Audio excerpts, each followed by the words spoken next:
G'day, I'm Pete, I'm the Aussie Bush Cop.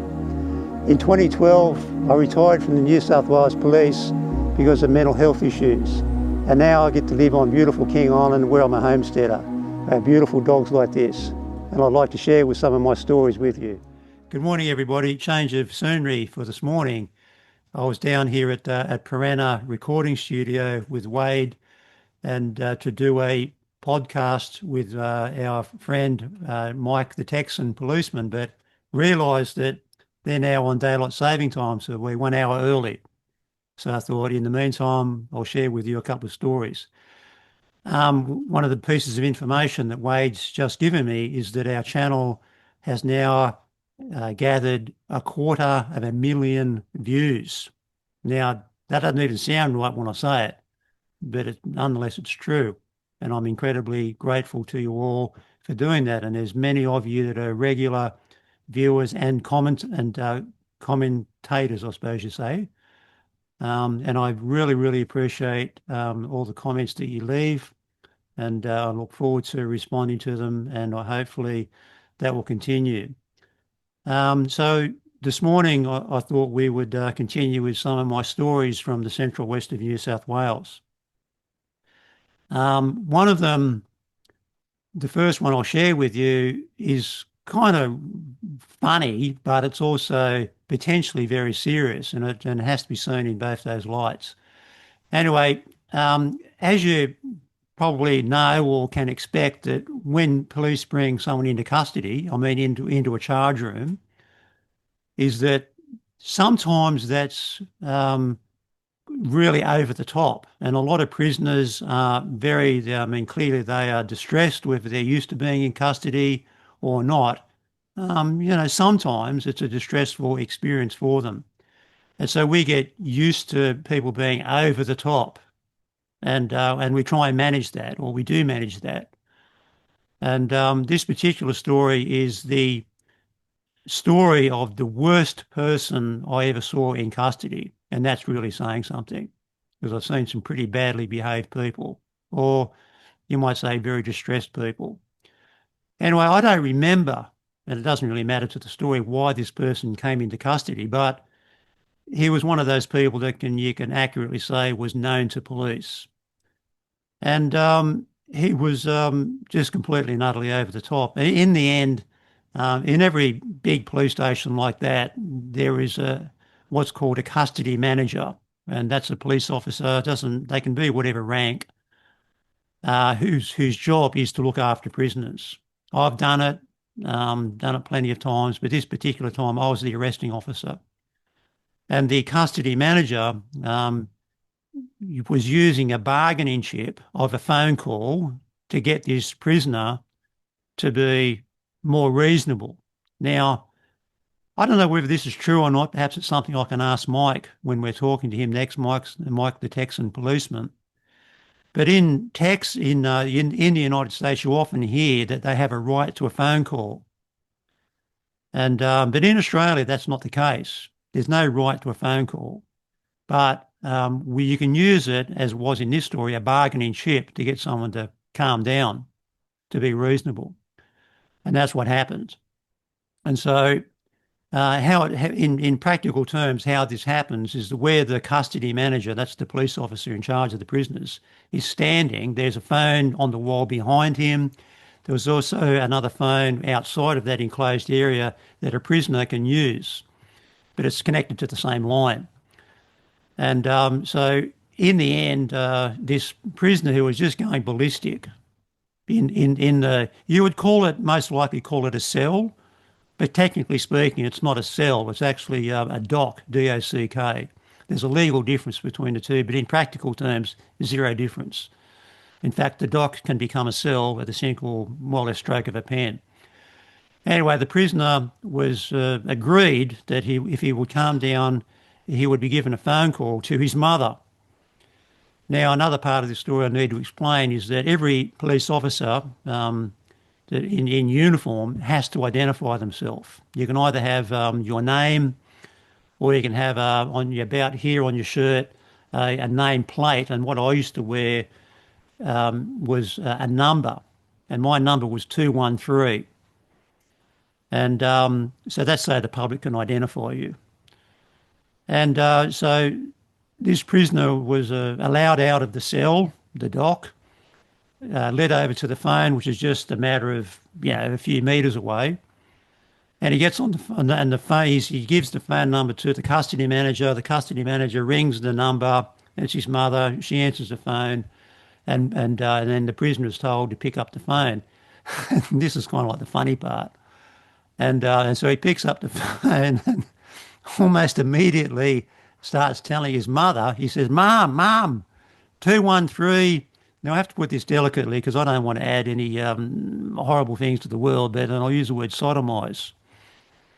And Mom, 213 is sodomising me. Pretty remarkable thing to say. It wasn't past tense, wasn't future tense, present tense. And he just repeated this over and over in this absolutely maniacal, hysterical tone of voice. Mom, 213's sodomising me. So the custody manager uh, said to the mother, "Ma'am, I can assure you, 213 is not sodomising your son." Now, you can see I think that's pretty funny, but the really serious part of that is that he's actually accusing me of a crime that would carry about 25 years in prison because it would be aggravated sexual assault, probably aggravated in more circumstances than one. Anyway, and what happened after that, after this person must have went to prison after he was maybe convicted of the crime, whatever I charged him with, and he was convicted of, and he went to prison. The interesting thing about that was that he then repeated the same accusation to, I think it might have been a fellow prisoner in the jail about what happened to him when he was in police custody. There was I don't know what you'd call it, maybe a recommendation to more senior police that they investigate that on the basis of knowingly making a false complaint, which is a criminal offence. Sadly, that opportunity or that opportunity was not followed up, and it was just not considered as important enough to investigate, even though there was quite significant evidence. I mean, there was video evidence of him being in the charge room on the phone. They'd probably get a statement from his mother. But anyway, nothing ever happened as a result of it, which I think is very disappointing because it leaves police like me left just out blowing in the wind, just left hung out to dry. People can make all these dreadful, serious allegations about you, and they're just not investigated, and that's a bit disheartening. Um, Another story that I'll share with you was that one night I was working, and I was approached by a man who was a respectable member of the community, and he told me that he was driving on the highway between one town and another town, and a car went past him. This bloke would have been travelling at the speed limit, which is 100 kilometres an hour, and a car went past him at significant speed, certainly a lot faster than the 100k speed limit. And he got a pretty good look at the driver, and that there was a passenger, and both the driver was a young male, and the female was young as well. And I can't remember now, but he got a very good description of the car, maybe the registration or maybe a partial registration of the car. And so he then saw the suspect vehicle and driver drive in off the highway into this particular town. And so, in accordance with the rules of evidence that we follow, I said to him, "Mate, will you get in the car with me and we'll go for a drive around this town, and if you spot the car, and you're satisfied that's the car, I can then take it up from there." So that's what happened. I got this bloke in the front seat of the car because I was working on my own. We drove around the town, and lo and behold, he saw the car. He said, "That's the car," and he was absolutely convinced that was the car. So I then took him back to his home, and then I went back to the house where this car was parked in the driveway. Approached the house, knocked on the door, and an adult come to the door. A mature age adult comes to the door and said, "Mate, I'm looking for the driver of that car there." And by then, I probably knew the name of the registered owner. And so the adult male stayed at the door, and then this young man, he was 17. He come to the door and said, "Mate, this is what I'm investigating," and he just denied the offence. He ridiculed me, and I found out that the girl in the car was the daughter of the man who initially opened the door, answered the door. And so I was thinking that the father's going to be on my side. He's going to be concerned about the welfare of his daughter, to be a passenger of a car that is being absolutely driven recklessly. But no, interesting, fascinating. Didn't care. In fact, was absolutely contrary to me about investigating this. I tell you what, if someone did that to my daughter, there'd be a whole lot different response. And so I knew that it was going to be very hard to prove a speeding offence. You simply can't do that based on the evidence of even if the person was a police officer, it'd be very hard to prove. Because to prove a speeding offence, you really need a calibrated, device that tells me exactly what speed they were doing. You wouldn't win it at court. You wouldn't even probably have enough to charge the person or to issue a ticket. But what I did find out when I looked at his licence, he had altered his date of birth. Now, for us that are older, if you wanted to alter your date of birth, you'd make yourself younger. This bloke didn't do that. He made himself to be 18 years old. And he was no doubt routinely going into licensed premises. And if he was challenged about his age, he would show his licence, which depicted him to be 18. Now, that's a pretty serious offence as far as traffic matters go. And you can proceed by way of an infringement notice, which is what I did. And I'm going back a long time. This would have been maybe 15 years ago. I remember it was in the order of, I think maybe around $500 fine. And that really stung him. And I just, as evidence, I just took a copy or a photograph of his licence, and of course that caused him a whole lot of grief. So. And if he, who knows? If they all had to be honest, or at least wanted to cooperate. Maybe that I wouldn't have even looked that closely at his licence. Maybe I might have been tricked by it. I don't know. But anyway, another funny story for you is that when I was working at this particular police station, reasonable sized town, you need to add a bit of interest and fun to your shift. And I love words. And one of the things that I decided to do before this particular shift is we were working with quite a number of other police. And I got out in the muster room at the police station, there was a dictionary.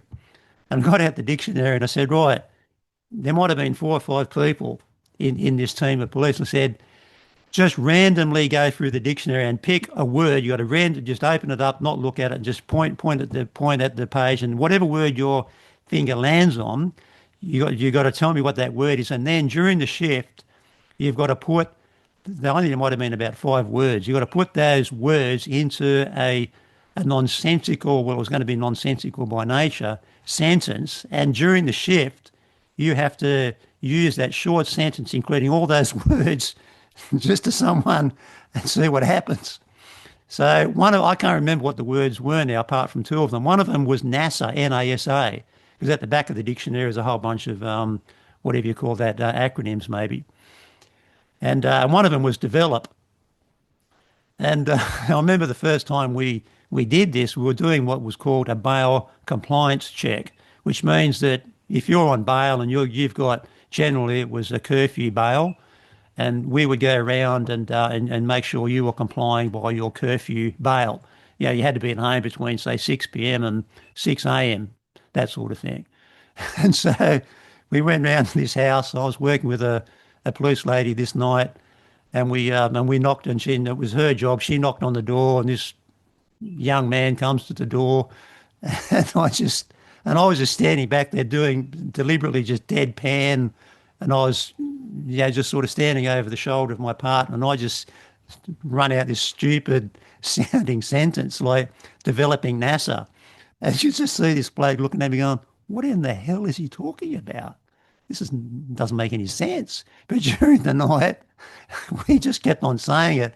We would pull up in the main street where there's all these drunken fools or whatever you want to call them in the street, and I was sitting in the passenger seat, and I'd pull up there, and they'd see the coppers pull up in the bull wagon. I put the window down, and I just sort of go like that, come over here, and just trot out this silly sentence. And when as the evening wore on, and they got more and more intoxicated, or were dealing with more and more intoxicated people, and just run out this silly sentence, and they got all excited about it. Oh, this guy's developing NASA, you know.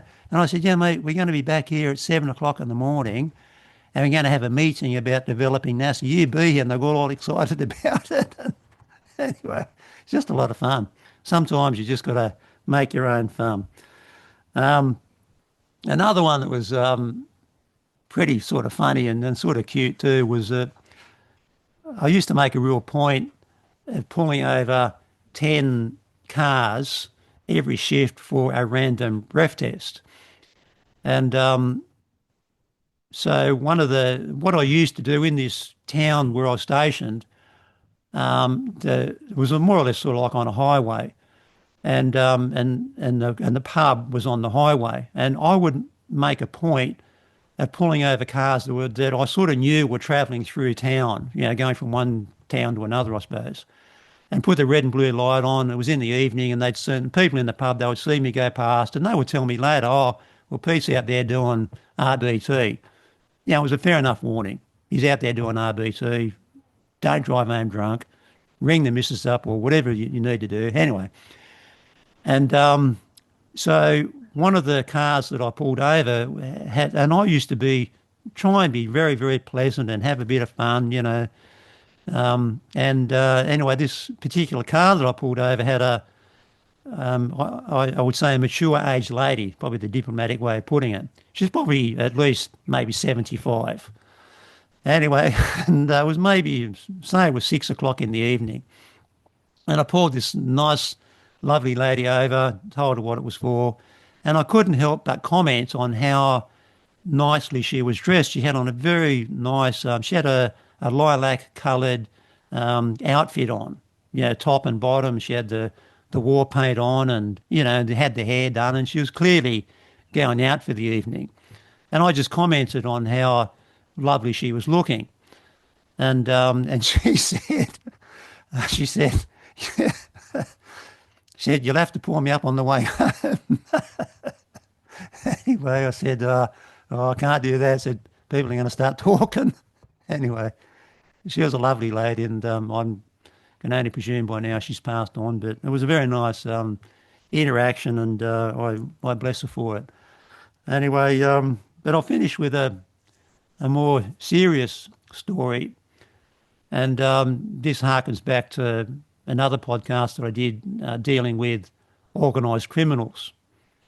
And this particular evening, I think I've mentioned before that one of the hotels in Dubbo traded until 5 a.m. and our shift ended at 6 a.m. And there was often trouble, you know, Saturday and Sunday mornings when the people were emptying out of this hotel. Anyway, so we got called down to this fellow who told us he'd just been assaulted. And he didn't actually have to even tell us that because he's quite bloodied. I can't remember, was his eye or his nose, but he had a reasonable amount of blood on his face because he'd been punched in the face. And so following the rules of evidence, as in that other story I told you, that I said to him, he didn't know who the suspect was, didn't know him by name. I said, mate, get in the back seat of the truck. We had a dual cabin truck. You sit in the back seat. We'll drive up here, because driving up the highway, there was quite a knot of people just walking, ambling along the highway. I'm talking about, yeah, probably 30, 40 people, you know, spread out over quite a distance, maybe 100 metres or more. And I said, if you see him, you say that's him. This is following rules of evidence. You say that's him. and you're confident that's the one that did it, I will arrest him, put him in the cage, and then we'll take him back, and you'll provide me with a statement, a signed statement, and we'll proceed on that basis. That'll be yeah, that's the prima facie case we need to proceed.